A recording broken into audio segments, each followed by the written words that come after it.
It's a totally different experience hanging out with YouTubers. Yeah. Like so different. Yeah. Okay, so it's We're rolling. fun. Yes, you are fun. Yes, you are creative. Yes, we're more serious on LinkedIn. That's okay. We all have different types of different kinds of Different fun. audiences. Yes. Hi everyone, this is Fanny with Scott Simson, Hey, everybody. CEO of Video Marketing World, and it's that time of the year again. It's coming up.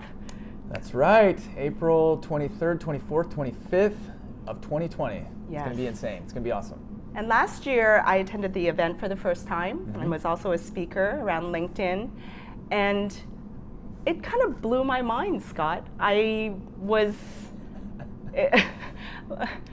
It's a totally different experience hanging out with YouTubers versus LinkedIn content creators.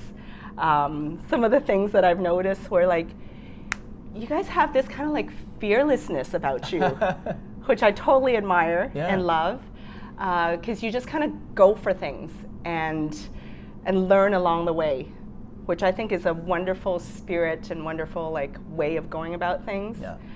And then the creativity just kind of like oozes out of you guys, especially all the speakers that were on stage. Yeah. They've been doing YouTube for, what, over 10 years? Some of them, them? yeah. Some of them over Right? 10 years, yeah. And so the creativity is just off the charts. Like some of the things, like you had a video around retainers.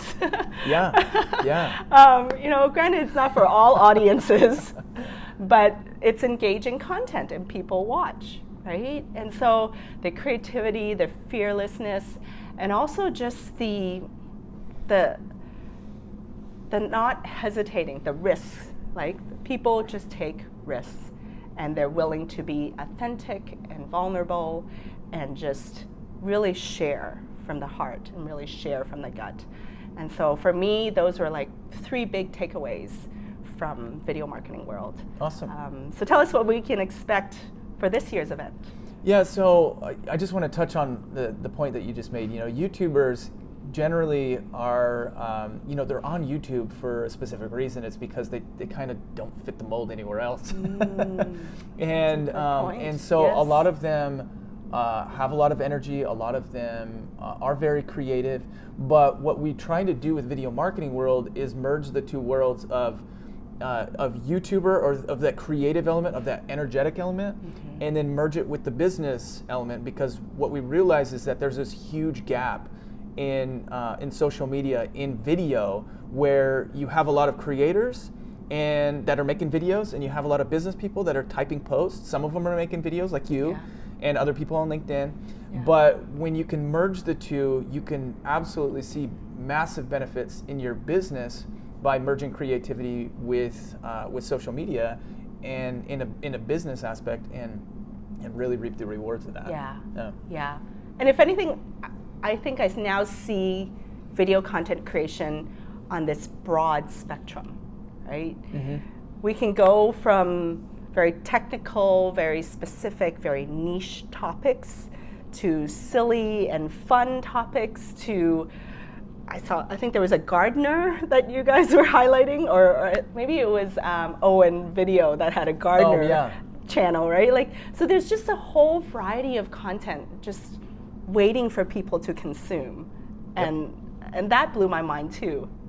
Just because on LinkedIn, I think we tend to stick with more business, more professional, maybe more corporate. Yeah. But though it is changing, LinkedIn is really opening up for a lot of people. I met a fitness trainer. Shout out to Chase Gibson on LinkedIn, right? So I think the LinkedIn world is definitely opening up, but.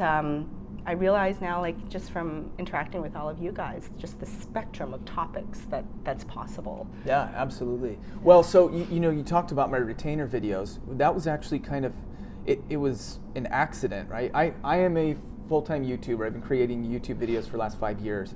And on our channel, which is a family channel, we just filmed our daily life. On our channel, I would create fancy orthodontic retainers. I used to own an orthodontic lab. And I made one that looked like a unicorn, you know, coming out of my daughter's mouth, one that was like a turtle that was like swimming in her mouth. And they went super viral. And what I didn't realize at the time was how impactful that was to my business, because from those videos that went viral, we got hundreds, if not thousands, of requests for these fancy retainers. Wow. And so when I'm talking about merging creativity and video and business, it's thinking outside of the box. How can you promote your business in a fun and creative way that doesn't come across cheesy or silly or stupid, but that highlights your creativity, right? And if you can do that and you find the right momentum, you can explode your business. And this is what I teach my clients too. I work with a company. They do head lice removal, and we did some really fun and creative videos for her business that went. They didn't go super viral. That's a sensitive topic. But yeah, I mean, they got hundreds of thousands of views, and she sells product every day. She hasn't made a video in the last 9 months, and she's still selling. She's still selling product almost every single day from those videos that we created 9 months ago. So it's a matter of just like merging the two and having fun with it, not being afraid to have fun with it. A lot of the times on LinkedIn, we'll see people who are doing a lot of this talking head type of stuff, where they kind of like what we're doing right now. Yes. But we'll see a lot of this type of content, and you end up becoming numb to it when it comes into your feed. You're just like, I've seen that already. That's not a topic that I want to watch them talk about it for 10 minutes. But if you had a pattern interrupt that was like, I'm scrolling through all this talking head, oh wait, and then he's making a funny retainer. Oh my gosh, I'm gonna watch that because it's new, it's creative, it's odd, refreshing. Or so I'm all about bringing creativity into video, and that's a lot of the stuff we teach at Video Marketing World as well. Awesome. And I think even for me on LinkedIn, I find it's always a balance, right? Because you still have a lot of corporate traditional viewpoints around communications and marketing, right? But then it's like this tidal wave that we know is coming of people that want creativity, want uniqueness, want originality, right? And so I find that now I have to like balance the two, right? Still kind of pander to the more traditional corporate side, but then maybe weave in some originality and authenticity and creativity. Do you have any ideas around meshing the two? Or what are your thoughts around meshing the two? Yeah, so the biggest thing is you need to stay authentic to who you are. Because if you try to be creative, then it comes across all wrong and it doesn't work, and then you've ended up injuring your business. And so the first thing I say is stay true to who you are, right? If you're an analytical minded type of a person, stay analytical minded. Don't Once a geek, always a geek. But you can do things like incorporate a colorful piece of clothing into your video, so that becomes your brand. It makes you stand out. It's a little bit more creative. It's not the suit and tie. Right. You can have a catchphrase that's a little bit different. You can incorporate a different style of video, like live vlogging, right, where you're walking through the grocery store and you're talking about a business principle.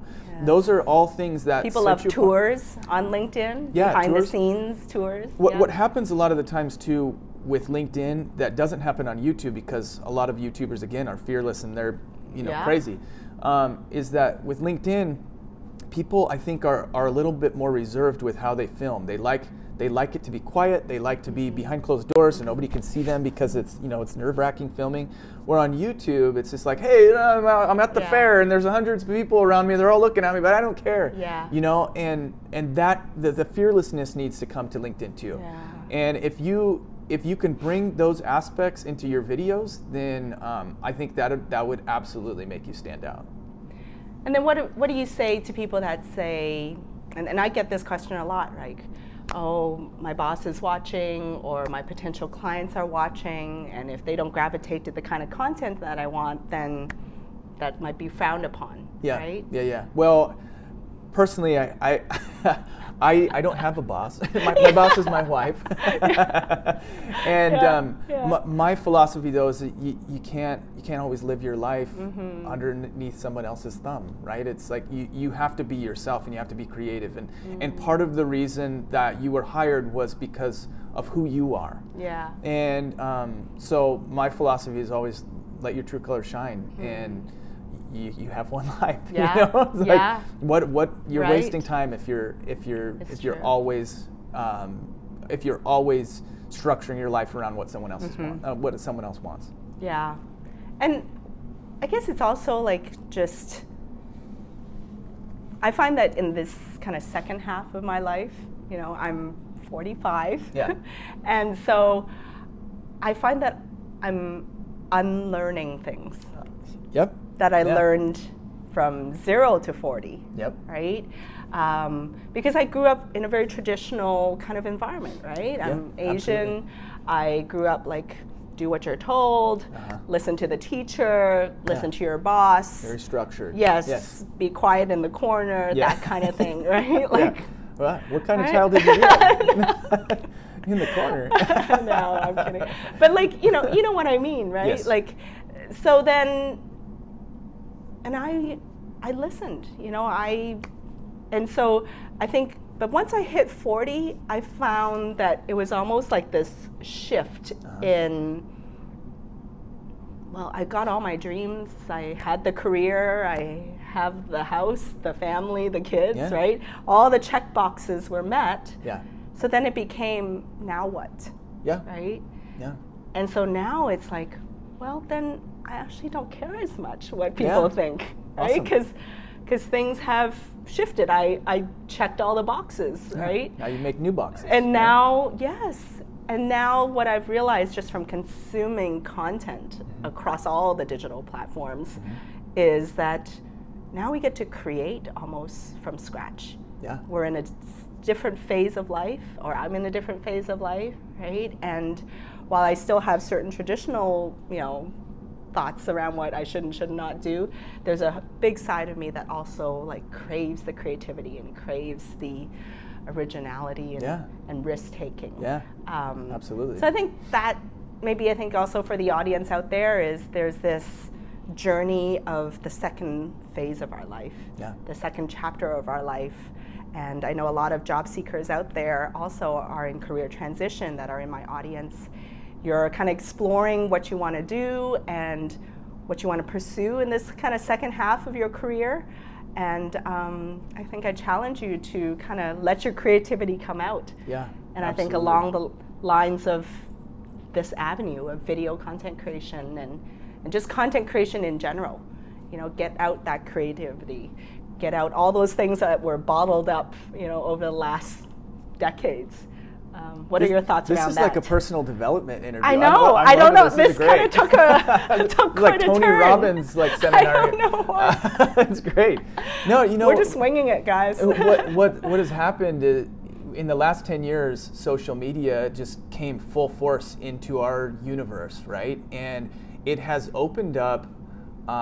It's opened up a lot of eyes as to what is possible, right? Because you see other people who are doing creative and amazing things, and you think to yourself, why am I not doing those things? Why am I not living my life that way? And so you used to be able to read, you know, articles in Reader's Digest about people who are doing cool things, or in National Geographic's magazine about photographers who are, you know, living their dreams that way. But now we get to see it, we experience it daily on Instagram, on Facebook, on YouTube, on LinkedIn. And it's completely shifting the way that our entire world works. And you look at, like, in response to that, business owners and executives and businesses are having to like quickly figure out how to shift their business model to allow people to work from home, to allow people to work abroad, to you know, to just have this like location independent work environment for their people, so that way they can live their life and experience their life and then still be productive in their business. And so, you know, that, and I think it doesn't have a lot to do with video marketing world, but but it's important but to I think know. it leads, what I found is that we have to have a mindset shift and a mindset change before we're ready for content creation. Yeah, Absolutely. Right? Like we can learn all the techniques of the right equipment, the right way to say things or whatever, all the lighting, audio, all that kind of stuff. And I can talk about content creation and you can talk about videos all day long. Yeah. And people can listen and hear it, but they're not going to execute. Exactly, right? yep. So I really think a lot of it is we got to rewind all the way back to mindset. Yes. And opening the mind to content creation. Yeah. And why that's meaningful. The other day I was on a podcast and I was like, content creation ended up being a journey of self-discovery for me. Yeah. And finding my own voice. For most people, I'm sure, yeah, absolutely. Right? Did you find that? Oh, yeah. Did you kind of find yourself through your content? Yes, absolutely. I mean, it's hard not to be completely vulnerable and honest with yourself when you make 900 videos. You know, we've produced over 900 videos. Because you can spot your own inauthenticity. Yes, yeah. Or when you're saying something that felt fake, right? Yes. This is great. I don't know. Yes. But I think that's the whole point of this for me anyways, is content creation begins with mindset. Yeah.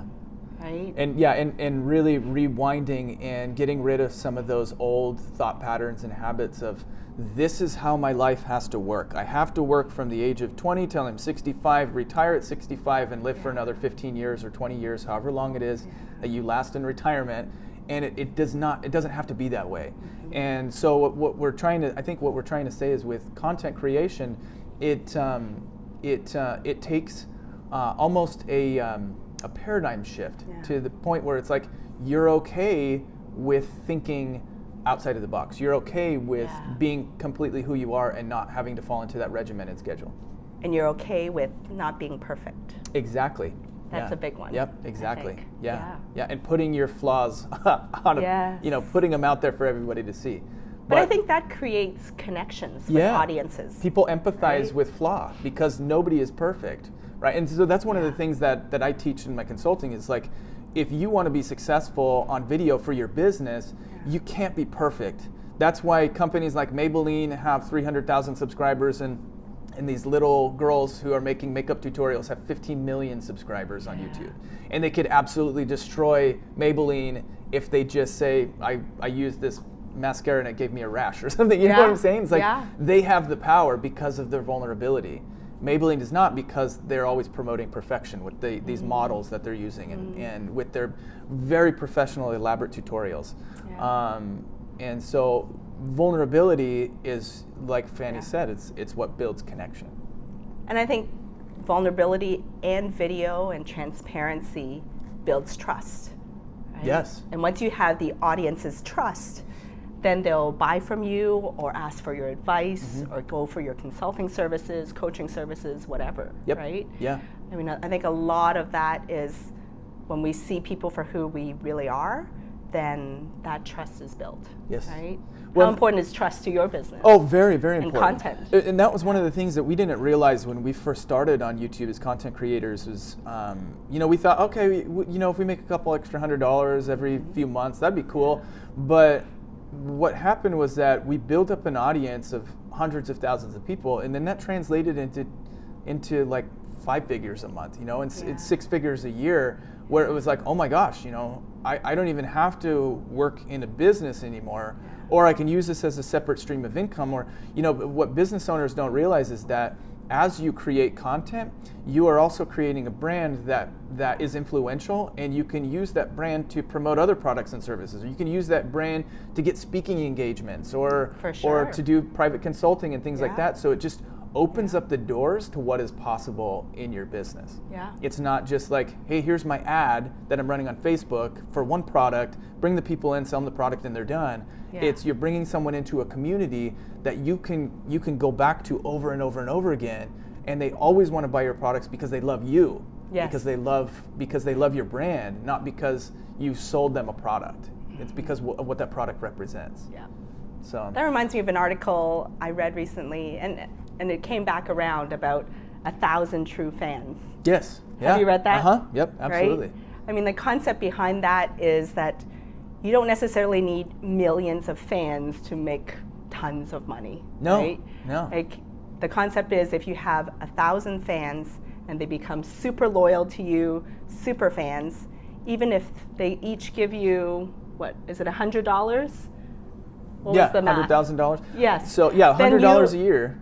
Then you have a 6-figure business. You do. It's easy. Yeah. It's easy. We just launched a product the other day, and we sold 100 of those products in 2 days because of the loyal following. Yeah. So it's that simple. You build up a loyal following, and you don't have to work for anybody anymore if you don't want to. Not saying that that's what everybody's goals are out there, but but I'm just trying to illustrate the power and the potential of social media and what it can do for your business. Yes. This is what we teach at Video Marketing World. It's a complete mindset shift. It's a paradigm shift. And once you figure that out, then you realize that the doors are wide open for what is potential or what is possible on social media. For sure. Yeah. So I know one thing that I think a lot of content creators struggle with, and even business owners struggle with, is the juggling of time. Yes. Right? Yes. Because now we're saying, go out there, have a business, and create tons of content, which still takes time. Yep. Right? So what's your advice around juggling all that? Well, so what I say is, in the beginning, when you're first starting to create content, there's this kind of like quantity versus quality issue that comes up. And what I always tell people is, just start creating content no matter what quality it is. Because you creating content, forming the habits of being a content creator, are more important than the overall, like, is this an amazing, well-produced piece of content? Most of the time, if you're creating content on your cell phone and you're just completely vulnerable, it'll end up doing better for you than if you have this like super epic drone footage of, all this cool stuff. Yeah. And so just getting in the habit of creating content, even if it's one take, or if you're doing a daily live video, then it's forming the habit of thinking like a creator and forming the habit of being consistent. And consistency is a lot better and more important, I feel like, than quality is. Being consistently valuable. So so for people who are struggling with the time issue, it's just squeeze it into your schedule. Take 15 minutes in the morning and record a 5-minute thing, even if you have to write up bullet points. I would rather see you filming and looking down at your, and the next thing, okay, and yes, and then, just have your bullet points, whatever is comfortable to you, just get in the habit of creating content. Yeah. And people may laugh at you, they may think that it's stupid, they may leave mean comments. That's okay, that happens to everybody. I've had the worst comments ever sent to me left on my videos, but it didn't hold me back from creating more content. So just squeeze it in wherever you can. It doesn't need to be amazing. Yeah. And I still remember like a quote that Sean Cannell said, and is he coming to Video Marketing World? He is. Yes, he is. There you go. Yep. Big YouTube star. Yep. And he said this wonderful quote that always stuck in my head is, he said, "Let your time in obscurity prepare you for popularity." There you go. Yeah, right? Absolutely. So to tie into your point, just go out and try it out and create the content. And then by the time you get popular, then you would have fine-tuned all your skills. Yeah. I say don't even focus on quality really until you've got 100 videos under your belt. And because 100 videos, that is going to allow you to see what you need to adjust. It's going to allow you to grow incrementally, not like in just like all of a sudden go spend $5,000 on all this cool equipment and then have this immense learning curve and really put out quality content that really isn't that quality because it's it's not that great. So focus on refining your message, refining yourself for the first 100 videos. And then after that, then you'll start to see some progress, and your YouTube channel or your following wherever you're at is going to end up growing at that same time. For sure. Yeah, I mean, I got started really on LinkedIn through my job search story series. And that was just a series of interviews of career coaches, resume writers, recruiters. And from there, I not only learned from them, but then along the way, I learned this whole journey of content creation. And then just noticed all these best practices and learned a lot from there. And now, video content creation is part of my business. So that's awesome.